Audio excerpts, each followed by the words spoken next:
Hi అండి, అందరికీ నమస్కారం. ఈ వీడియో ద్వారా IDFC first bank life insurance plans గురించి తెలుసుకుందాం. ముందుగా IDFC first bank brand ambassador the great Amitabh Bachchan sir. ముందుగా సేవింగ్స్ ప్లాన్. ఈ సేవింగ్స్ ప్లాన్ ఏంటంటే కస్టమరు ప్రతి సంవత్సరం కూడా 50,000 ఇన్వెస్ట్ చేస్తారు. అలా వచ్చే 12 ఏళ్ల పాటు ఇన్వెస్ట్మెంట్ చేస్తారు. ఈ 12 ఏళ్ల పాటు ఇన్వెస్ట్మెంట్ ఎంత అవుతుందంటే టోటల్గా 6 లక్షలు అవుతుంది. 4 ఏళ్ళు వెయిటింగ్ పీరియడ్ ఉంటుంది. అంటే 13వ సంవత్సరం, 14వ సంవత్సరం, 15వ సంవత్సరం, 16వ సంవత్సరం. 17వ సంవత్సరంలో కస్టమర్ ఎంత బెనిఫిట్ పొందుతాడంటే 6 లక్షలు బెనిఫిట్ పొందుతాడు. అంటే తను ఇన్వెస్ట్మెంట్ చేసింది 6 లక్షలు, తను తీసుకెళ్లేది 12 లక్షలు. అంటే టోటల్గా 6 lakhs అనేది కస్టమర్ బెనిఫిట్ పొందుతాడు. ఇదే బాండ్ రూపంలో చూద్దామండి. కస్టమరు ₹1,00,000 కడతాడు. అలా 12 సంవత్సరాలు కడతాడు. 4 ఏళ్ళు వెయిటింగ్ పీరియడ్ 13, 14, 15, 16. 17వ సంవత్సరంలో ఎంత తీసుకెళ్తాడంటే ₹22,85,490. అంటే సుమారుగా 23 లక్షలు. ఇక్కడ ఈ ఇన్సూరెన్స్ కట్టడం వల్ల ఉపయోగం ఏంటంటే రిస్క్ బెనిఫిట్ అనేది ఉంటుంది. సపోజ్ కస్టమరు ఫస్ట్ ఇయర్ కట్టంగానే రిస్క్ జరిగితే, అంటే కస్టమర్ ఫస్ట్ ఇయర్ కట్టంగానే చనిపోయారు అనుకోండి, నామినీకి డైరెక్ట్గా 14 లక్షలు అనేవి తన అకౌంట్లో పడిపోతాయి. అలాగే పాలసీ కంటిన్యూ అవుతున్న ఏ ఇయర్లో రిస్క్ జరిగితే దాని రెస్పెక్టివ్ రిస్క్ బెనిఫిట్ అనేది ఈ టేబుల్లో చూపించాం. సపోజ్ 9వ సంవత్సరంలో రిస్క్ జరిగింది, ₹18,94,160 అనేది నామినీ అకౌంట్లో డైరెక్ట్గా పడిపోతాయి. నెక్స్ట్ వచ్చేసరికి పెన్షన్ ప్లాన్. ఈ పెన్షన్ ప్లాన్లో ఏమవుతుందంటే ఇందాక సేవింగ్స్ ప్లాన్లో చెప్పుకున్నట్టే సంవత్సరానికి 50,000 ఇన్వెస్ట్మెంట్ చేస్తారు. నెక్స్ట్ 12 ఏళ్ల పాటు ఇన్వెస్ట్మెంట్ చేస్తారు. సో ఈ 12 ఏళ్ళకి 6 లక్షల ఇన్వెస్ట్మెంట్ అనేది టోటల్గా చేస్తారు. నెక్స్ట్ 29 సంవత్సరాలు అంటే ఫస్ట్ 12 ఏళ్ళు ఇన్వెస్ట్మెంట్ మీద నడుస్తుంది. అంటే నెక్స్ట్ 29 ఏళ్ళు అంటే 13వ సంవత్సరం నుంచి 41వ సంవత్సరం వరకు, అంటే పాలసీ స్టార్ట్ చేసిన 13వ సంవత్సరం నుంచి 41వ సంవత్సరం వరకు ప్రతి సంవత్సరం కూడా 64,000 అనేది పాలసీ హోల్డర్ అకౌంట్లో పడతా ఉంటాయి. అలా 41వ సంవత్సరం వచ్చేంత వరకు పడతాయి. 42వ సంవత్సరం ఏమవుతుందంటే మీ టోటల్ ఇన్వెస్ట్మెంట్ 6 లక్షలు చేస్తారు కదా, దానికి కొద్దిగా ఇంట్రెస్ట్ యాడ్ చేసి 7 లక్షల అమౌంట్ అనేది అకౌంట్లో వేస్తారు. సో దీనివల్ల టోటల్ బెనిఫిట్ ఏంటంటే 25 లక్షలు. 25 లక్షలు బెనిఫిట్ పొందుతారు. ఎలా అంటే ఈ 64,000 ఇంటూ 29 సంవత్సరాలు ప్లస్ ఈ 7 లక్షలు కలిపి 25 లక్షల బెనిఫిట్ అనేది కస్టమర్ పొందుతాడు ఈ పెన్షన్ ప్లాన్లో. దీన్నే బాండ్ రూపంలో చూద్దామండి. సంవత్సరానికి ₹1,00,000 కడతారు. అలా 12 సంవత్సరాలు కడతారు. 13వ సంవత్సరం నుంచి అకౌంట్ హోల్డర్ పాలసీ హోల్డర్కి 1,24,000 క్రియేట్ అవుతూ ఉంటాయి. అలా ప్రతి సంవత్సరం కూడా క్రియేట్ అవుతాయి. సో అలా నెక్స్ట్ 29 ఏళ్ళు క్రియేట్ అవుతాయి. ఫస్ట్ 12 ఏళ్ళలో ఏమైనా రిస్క్ జరిగితే రిస్క్ బెనిఫిట్ అనేది ఇక్కడ టేబుల్లో చూపించాం. సపోజ్ ఫస్ట్ ఇయర్లో రిస్క్ జరిగింది 12.5 లక్షలు నామినీ అకౌంట్లో పడిపోతాయి. 10వ సంవత్సరంలో రిస్క్ జరిగింది 12.5 లక్షలు నామినీ అకౌంట్లో పడిపోతాయి. లేదు 15వ సంవత్సరంలో రిస్క్ జరిగింది, అప్పుడు ఏం జరుగుతుందంటే ఈ 1,24,000 నామినీ అకౌంట్లో క్రియేట్ అవుతానే ఉంటాయి. అలా ఎన్ని సంవత్సరాలు అంటే పాలసీ ఇష్యూ అయిన 41వ సంవత్సరం వరకు కూడా ఈ అమౌంట్ అనేది నామినీ క్రెడిట్ అవుతూనే ఉంటాయి. ఒకవేళ కస్టమర్ రిస్క్ జరగకపోతే కస్టమర్కే ఈ అమౌంట్ అనేది అకౌంట్లో క్రెడిట్ అవుతూ ఉంటాయి. సో లాస్ట్లో 42వ సంవత్సరంలో మనం కట్టిన 12 లక్షలకి కొద్దిగా వడ్డీ యాడ్ చేసి 13,23,990 రూపాయలు అకౌంట్లో క్రియేట్ చేస్తారు. సో ఈ ₹1,00,000 పెన్షన్ ప్లాన్ వల్ల కస్టమర్ బెనిఫిట్ ఎంత అంటే 49 లక్షలు. టోటల్గా 49 లక్షలు కస్టమర్ అనేది బెనిఫిట్ పొందుతాడు. నెక్స్ట్ ప్లాన్ వచ్చేసరికి amount return from first year onwards. ఈ 12 ఏళ్ళు నేను అమౌంట్ కట్టి నేనేమీ తీసుకోకుండా ఉండలేను అనుకుంటే కనుక ఫస్ట్ ఇయర్ నుంచే రిటర్న్స్ వచ్చే ప్లాన్స్ ఉన్నాయి. ఎవ్రీ ఇయర్ 1 lakh కడతాం, అలా 12 years కడతాం. ఫస్ట్ ఇయర్ కట్టిన వెంటనే పాలసీ ఇష్యూ అవుతుంది. పాలసీ ఇష్యూ అయిన 30 days ఆఫ్టర్, అంటే సెకండ్ మంత్లో మనకి 40,000 అనేది మన అకౌంట్లో పడతాయి. అలా ఎన్నాళ్ళు పడతాయి అంటే ఫస్ట్ ఇయర్ నుంచి 40th year వచ్చేంత వరకు కూడా అలా పడతాయి. దాని రెస్పెక్ట్ రిస్క్ బెనిఫిట్ కూడా ఇక్కడ టేబుల్లో చూపించాం. ఇక్కడ మీరు చూసినట్లయితే 40th year కూడా మనకి 40,000 అనేవి అకౌంట్లో క్రియేట్ అవుతాయి. సో ఈ 40 years పాటు 40,000 ఎంత అవుతుందంటే 16 lakh అవుతుంది. ఫస్ట్లో మనం 12 yearsకి 12 lakh కట్టాం, దానికి కొద్దిగా ఇంట్రెస్ట్ యాడ్ చేసి 16,80,000 అనేది 40th yearలో మన అకౌంట్లో క్రియేట్ చేస్తారు. సో ఈ స్కీమ్ ద్వారా మనం పొందే బెనిఫిట్ 32,80,000.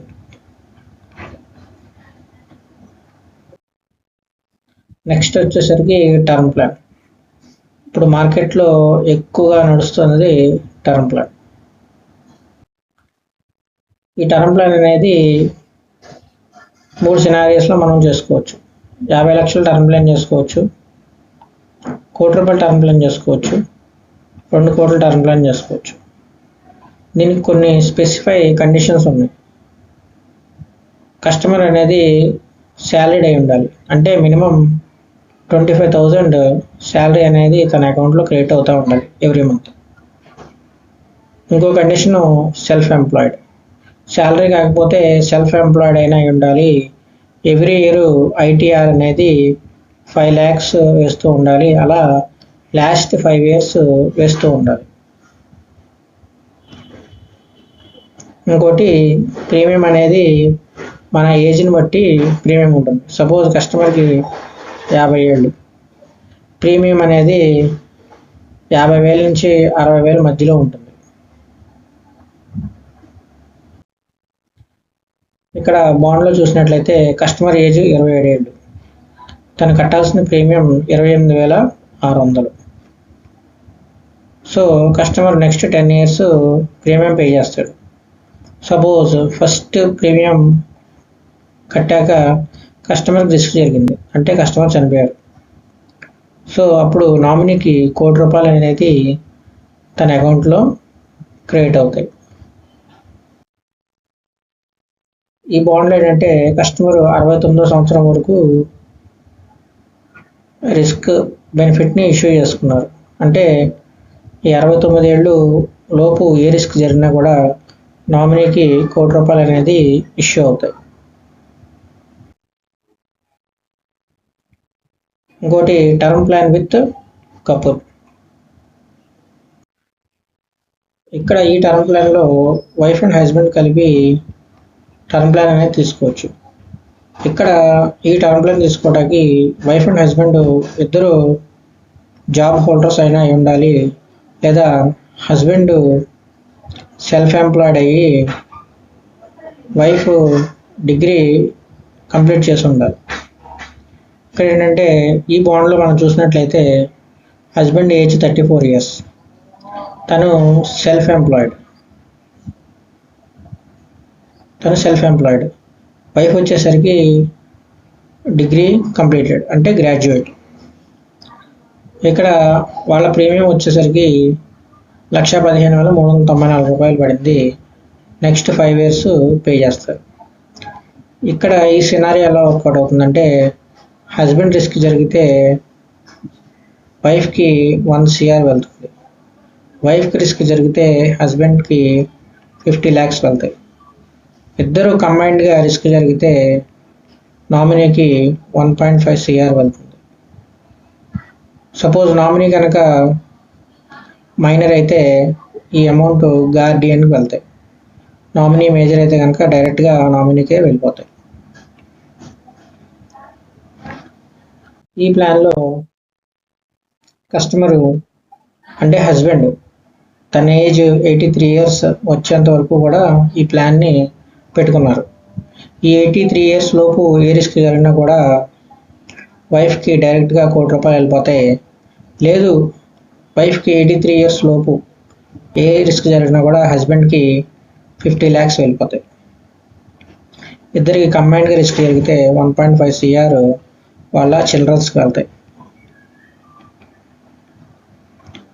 సపోజ్ ఇద్దరు చిల్డ్రన్ ఉంటే ఈక్వల్ షేర్ వెళ్తుంది, 75 lakh. నెక్స్ట్ వచ్చేసరికి యూలిప్ ప్లాన్. యూలిప్ అంటే అబ్రివేషన్ అంటే యూనిట్ లింక్డ్ ఇన్సూరెన్స్ ప్లాన్.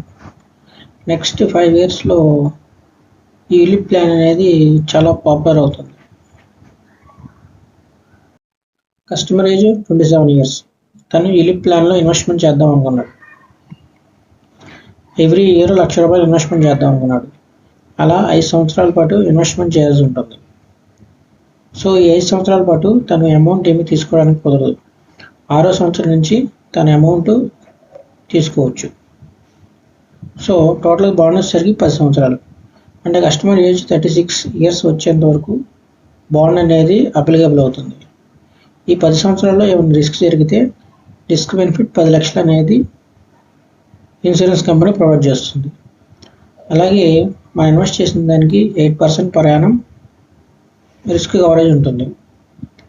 ఎందుకు ఈ రిస్క్ కవరేజ్ ఉంటుందంటే, మనం ఫస్ట్ ఇయర్ గమనించినట్లయితే fund at the end of the year 96,000 ఉంది. మిగతా 4,000 ఎక్కడికి వెళ్ళి అంటే ఇక్కడ ఫండ్ మేనేజర్స్ ఉంటారు.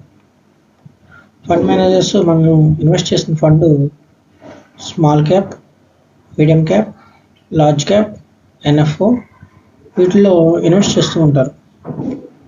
ఇన్వెస్ట్ చేయడం కాకుండా కస్టమర్ సేఫ్టీ కోసం లో రిస్క్ మెయింటైన్ చేస్తారు. అలాగే హై ప్రాఫిట్స్ కోసం వీటిని మారుస్తూ ఉంటారు. సో ఈ ఫండ్ మేనేజర్స్కి మనం 4,000 ఎవ్రీ ఇయర్ మనం ఇవ్వాల్సి వస్తుంది. సపోజ్ కస్టమరు 32nd yearలో అమౌంట్ తీసుకుందాం అనుకున్నాడు. తను చేసిన ఇన్వెస్ట్మెంట్ అప్పుడు దాకా 5 లక్షలు, కానీ 8% బాండ్ ప్రకారం కస్టమర్కి 5,91,416 అనేది కంపెనీ ప్రొవైడ్ చేస్తుంది.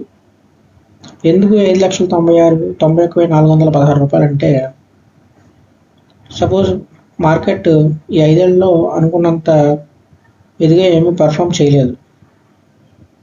సో కస్టమర్ ఇన్వెస్ట్ చేసింది 5 లక్షలు అయితే మార్కెట్లోకి వెళ్ళాక ఆ వాల్యూ 4,80,000 ఉంది. అంటే కస్టమర్ ఇన్వెస్ట్ చేసింది కూడా రావట్లేదు. అప్పుడు ఈ 8% బాండ్ అనేది కస్టమర్కి బాగా ఉపయోగపడుతుంది.